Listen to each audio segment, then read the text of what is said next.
இன்னொன்று வந்து நான் சொன்ன மாதிரி இந்த படம் கண்டிப்பாக ஈஸியாக காணாமல் போயிருக்கலாம். ட்ரீம் வாரியர் பிக்சர்ஸ் மாதிரியான ஒரு பார்ட்னர் எங்களுக்கு கிடைச்சது வந்து ஒரு மிகப்பெரிய சப்போர்ட். ஏன்னா ஆஹ், அவங்களுக்கு எத்தனையோ ஆப்ஷன்ஸ் இருக்கும். பட் அந்த ஆப்ஷன்ஸ்லாம் விட்டுட்டு ஒரு நல்ல படத்துக்கு அவங்க லோகோ போடணும்னு அவங்க நினைச்சது வந்து எனக்கு ரொம்ப ரொம்ப ஃபார் எவர் கிரேட்ஃபுல். கோன் சார், எஸ்ஆர் பிரபு சார், என்னோட மனமார்ந்த நன்றியை தெரிவிச்சுக்கிறேன்.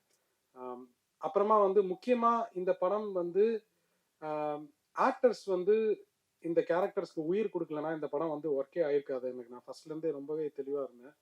இதுல நடிச்ச எல்லாருக்கும், அந்த ஃபேமிலியா நடிச்ச Kaali Venkat sir, Shelly ma'am, Roshini Haripriyan, Vishwa, plus இதுல வந்த எல்லா கேரக்டரும், இந்த படத்துல கேரக்டர் வந்து சும்மா ஒரு லைன் சொல்லிட்டு போயிடாது. அந்த கேரக்டருக்கு வந்து ஒரு உயிர் இருக்கும். அந்த மாதிரி சின்ன சின்ன கேரக்டருக்கும் உயிர் கொடுத்த எல்லா ஆக்டர்ஸ்க்கும் என் மனமார்ந்த நன்றி. நான் வந்து உங்களோட எல்லாம் திரும்பி வேலை பார்க்கணும்னு எனக்கு ரொம்ப ஆசை இருக்கு. தாகம் கண்டிப்பா எனக்கு வந்து அடங்கல. ஸோ ரொம்ப நன்றி.